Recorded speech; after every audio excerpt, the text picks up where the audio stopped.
السلام علیکم ورحمۃ اللہ وبرکاتہ. کیسے ہیں عزیز طلباء؟ چلیے آج کے ویڈیو میں ہم سبق نمبر 10 جس کا نام ہے گزرا ہوا زمانہ. گزرا ہوا زمانہ، ٹھیک ہے جی. جو وقت ہمارا گزر گیا، جو پاسٹ ہے، اس کو یاد کر کے پچھتانا اور کیا ہوتا ہے اس میں سبق میں آپ کو بتایا جا رہا ہے. ہم اپنے وقت کو کیوں ضائع نہیں کرنا، بچپن کھیلنے میں، جوانی سونے میں، جی ادھیڑ عمر جو ہے تھوڑی بہت نیکیاں کر لی تو زیادہ کام نہیں آتی، بڑھاپے میں رونے میں گزر جاتا ہے. ٹھیک ہے، تو ایسا نہیں ہو، ایسا اپنے وقت کو کیسے استعمال کرنا یہ سارا بتایا گیا ہے اس میں. ایک کو جو ہے خواب کے ذریعے سے ایک بوڑھے آدمی کو پھر اس کو جوان کر کے یا سم تھنگ جو ہے اس کو سمجھایا گیا. آپ لوگوں کو اچھی طریقے سے سمجھیے. اور اس کے لکھنے والے جو مصنف ہے سر سید احمد خان. ٹھیک ہے، چلیے آپ اپنی کتاب کھولیے، صفحہ نمبر 76، پیج نمبر 76. برس کی اخیر رات کو ایک بوڑھا اپنے اندھیرے گھر میں اکیلا بیٹھا تھا. سال کی یا عمر کی اخیر زندگی میں ایک بوڑھا اندھیرے گھر میں اپنے گھر میں اپنے کمرے میں اکیلا بیٹھا تھا. رات بھی ڈراؤنی تھی. بارش اور گھٹا بھیانک آندھی جو آتی نا، ایسے ڈراؤنی رات تھی. اندھیرا بہت تھا، اندھیری ہے، گھٹا چھا رہی ہے، بجلی تڑپ کر کڑکتی ہے، آندھی بڑے زور سے چلتی ہے، دل کانپتا ہے اور دم گھبراتا ہے. بوڑھا نہایت غمگین ہے، مگر اس کا غم نہ اندھیرے گھر پر ہے، نہ اکیلے پن پر، اور نہ اندھیری رات اور بجلی کی کڑک اور آندھی کی گونج پر اور برس کی اخیر رات پر. ان تمام پہ کسی پہ بھی اس کا دل گھبرا نہیں رہا. پھر کس سے؟ وہ اپنے پچھلے زمانے کو یاد کرتا ہے، اور جتنا زیادہ یاد آتا ہے اتنا ہی غم بڑھتا ہے. ہاتھوں سے ڈھکے ہوئے منہ پر آنکھوں سے آنسو بھی بہے چلے جاتے ہیں. آنسو نکلنا. پچھلا زمانہ اس کی آنکھوں کے سامنے پھرتا ہے. اپنا لڑکپن اس کو یاد آتا ہے، بچپنا، جبکہ اس کو کسی چیز کا غم اور کسی بات کی فکر دل میں نہ تھی. روپیہ اشرفی کے بدلے ریوڑی مٹھائی اچھی لگتی تھی. سارا گھر، ماں باپ بھائی بہن اس کو پیار کرتے تھے. پڑھنے کے لیے چھٹی کا وقت جلد آنے کی خوشی میں کتابیں بغل میں لیے مکتب چلا جاتا تھا. مکتب کا خیال آتے ہی اسے اپنے ہم مکتب یاد آتے ہیں. ہم مکتب کلاس میٹس. وہ اور زیادہ غمگین ہوتا تھا اور بے اختیار چلا اڑتا تھا. ہائے وقت، ہائے وقت، گزرے ہوئے زمانے، ہائے گزرے ہوئے زمانے، افسوس کہ میں نے تجھے بہت دیر میں یاد کیا. پھر وہ اپنی جوانی کا زمانہ یاد کرتا تھا.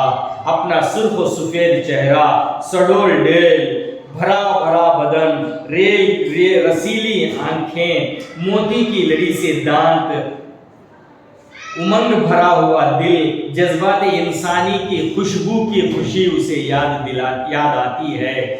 اس کی آنکھوں کے آگے اندھیرا چھا جاتا ہے. گزرے ہوئے زمانے میں ماں باپ جو نصیحت کرتے تھے اور نیکی اور خدا پرستی کی باتیں کرتے تھے تو یہ کہتا تھا کہ اور بھی بہت وقت ہے، اور بھی بہت وقت ہے، اور بڑھاپا آنے کا کبھی خیال نہ آتا تھا. اس کو یاد آتا تھا اور افسوس کرتا تھا کہ اچھا ہوتا اگر جب ہی میں اس حالت کا خیال کرتا اور خدا پرستی اور نیکی سے اپنے دل کو سنوارتا اور موت کے لیے تیار رہتا. اور موت کے لیے تیار رہتا.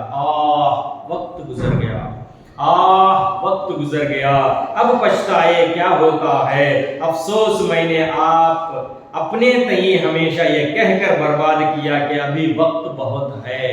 ہم بھی سوچتے نا ابھی وقت بہت ہے، ٹائم بہت ہے. نہیں، جو وقت آج کا نکل گیا کل پھر نہیں آنے والا ہے. جو ابھی 1 گھنٹہ پہلے گیا وہ ابھی آنے والا نہیں ہے. زندگی کا وقت ختم ہوتے جا رہا ہے. محنت کیجیے، اچھا سا پڑھیے لکھیے. یہ کہہ کر وہ جگہ سے اٹھا اور ٹٹول ٹٹول کر کھڑکی تک آیا. کھڑکی کھول دیکھا کہ رات ویسی ہی ڈراؤنی ہے. اندھیری گھٹا چھا رہی ہے، بجلی کی کڑک سے دل پھٹا جاتا ہے. ہولناک آندھی چل رہی ہے، درختوں کے پتے اڑتے ہیں اور ٹوٹتے ہیں. تب وہ چلا کر بولا، ہائے ہائے میری گزری ہوئی جوانی بھی ایسی ڈراؤنی ہے جیسی اندھیری رات. یہ کہہ کر پھر اپنی جگہ بیٹھا. اتنے میں اس کو اپنے ماں باپ، بھائی بہن، دوست، آشنا یاد آئے جن کی ہڈیاں قبروں میں گل کر خاک ہو چکی تھیں۔ ماں گویا محبت سے اسے چھاتی سے لگائے آنکھوں میں آنسو بھرے کھڑی ہے، یہ کہتی ہوئی کہ ہائے بیٹے وقت گزر گیا۔ باپ کا نورانی چہرہ اس کے سامنے ہے اور اس کو یہ آواز آتی ہے کہ کیوں بیٹا ہم تمہارے ہی بھلے کے لیے نہ کہتے تھے؟ بھائی بہن دانتوں میں انگلی دبائے خاموش ہیں اور ان کی آنکھوں سے آنسو کی لڑیاں جا رہی ہیں۔ دوست آشنا سب غمگین کھڑے ہیں اور کہتے ہیں کہ اب کیا کر سکتے ہیں۔ ایسی حالت میں اس کو وہ اپنی باتیں یاد آتی تھیں جو اس نے نہایت بے پرواہی اور بے مروتی اور کج خلقی سے، کج یعنی ٹیڑھا پن، روکھا پن، کج خلقی سے اپنے ماں باپ، بھائی بہن، دوست آشنا، آشنا بولے تو دوست، جان پہچاننے والے کے ساتھ برتی تھی۔ ماں کو رنجیدہ رکھنا، باپ کو ناراض دیکھنا اس کے دل کو پاش پاش کرتا تھا، دل ٹوٹ جاتا تھا، اس کا دم چھاتی میں گھٹا جاتا تھا اور یہ کہہ کر چلا اڑتا تھا کہ ہائے وقت نکل گیا، ہائے وقت نکل گیا، اب کیوں کر اس کا بدلہ ہو۔ وہ گھبرا کر کھڑکی کی طرف دوڑا اور ٹکراتا ہوا کھڑکی لڑکڑاتا کھڑکی تک پہنچا۔ اس کو کھولا اور دیکھا ہوا کچھ ٹھہری ہے اور بجلی کی کڑک کچھ تھمی ہے، پر رات ویسی ہی اندھیری ہے۔ اس کی گھبراہٹ کچھ کم ہوئی اور پھر اپنی جگہ آ بیٹھا۔ اتنے میں اس کو اپنا ادھیڑ پن یاد آیا۔ ادھیڑ پن جی 30 35 یا 40 سال سے 60 سال کے بیچ کا عرصہ، جس میں وہ بدی کے بجائے نیکی کی طرف زیادہ مائل تھا، بدی برائی کے بجائے۔ وہ اپنا روزہ رکھنا، نمازیں پڑھنی، حج کرنا، زکوٰۃ دینی، بھوکوں کو کھانا کھلانا، مسجدیں اور کنویں بنانا یاد کر کے اپنے دل کو تسلی دیتا تھا۔ فقیروں اور درویشوں کو جن کی خدمت کی تھی، اپنے پیروں کو اپنے پیروں کو جن سے بیعت کی تھی، اپنی مدد کو پکارتا تھا، مگر دل کی بے بسی بے قراری کی نہیں جاتی تھی۔ وہ دیکھتا کہ اس کے ذاتی اعمال کا اسی حد تک خاتمہ ہے۔ بھوکے پھر ویسے ہی بھوکے ہیں، مسجدیں ٹوٹ کر کھنڈر ہیں یا پھر ویسے ہی جنگل ہیں، کنویں اندھے پڑے ہیں، نہ پیر نہ فقیر کوئی اس کی آواز نہیں سنتا اور نہ مدد کرتا۔ اس کا دل پھر گھبراتا اور سوچتا ہے کہ میں نے کیا کیا جو تمام فانی چیزوں سے دل لگایا، یہ پچھلی سمجھ پہلے ہی کیوں نہ آ سوجھی، اب کچھ بس نہیں چلتا، اور پھر یہ کہہ کر چلا اڑتا، ہے وقت میں نے تجھ کو کیوں کھو دیا۔ وہ گھبرا کر پھر کھڑکی کی طرف دوڑا، اس کے پٹ کھولے تو دیکھا کہ آسمان صاف ہے، آندھی تھم رہی ہے، گھٹا کھل گئی ہے، تارے نکل آئے ہیں، ان کی چمک سے اندھیرا کچھ کم ہو گیا ہے۔ وہ دل بہلانے کے لیے ستاروں بھری رات کو دیکھ رہا تھا کہ یکایک اس کو آسمان کے بیچ میں ایک روشنی دکھائی دی اور اس میں ایک خوبصورت دلہن نظر آئی۔ اس نے ٹکٹکی باندھ کر اسے دیکھنا شروع کیا۔ جو وہ اسے دیکھتا تھا وہ قریب آتی جاتی، یہاں تک کہ وہ اس کے بہت پاس آ گئی۔ وہ اس کے حسن جمال کو دیکھ کر حیران رہ گیا اور نہایت پاک دل اور محبت کے لہجے میں اس سے پوچھا کہ تم کون ہو؟ وہ بولی میں ہمیشہ سے زندہ رہنے والی نیکی ہوں۔ اس نے پوچھا تمہاری تسخیر کا بھی کوئی عمل ہے، یعنی تمہیں اپنانے کے لیے، تمہیں بس میں کرنے کا کیا عمل ہے؟ وہ بولی ہاں نہایت آسان، بہت ایزی ہے، پر بہت مشکل۔ جو کوئی خدا کے فرض کو ادا کرے، انسان کی بھلائی اور اس کی بہتری میں سعی کرے، کوشش کرے، اس کی میں مسخر ہو جاتی ہوں، اس کے میں تابع ہو جاتی ہوں۔ دنیا میں کوئی چیز ہمیشہ رہنے والی نہیں، انسان ہی ایک ایسی چیز ہے جو اخیر تک رہے گا۔ جو بھلائی انسان کی بہتری کے لیے کی جاتی ہے وہی نسل در نسل اخیر تک چلی آتی ہے۔ نماز، روزہ، حج، زکوٰۃ اسی تک ختم ہو جاتے ہیں، اس کی موت ان سب چیزوں کو ختم کر دیتی ہے۔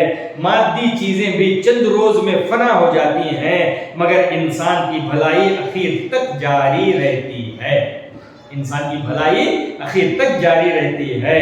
مادی چیزیں بھی چند روز میں فنا ہو جاتی ہیں، مگر انسان کی بھلائی اخیر تک جاری رہتی ہے۔ میں تمام انسانوں کی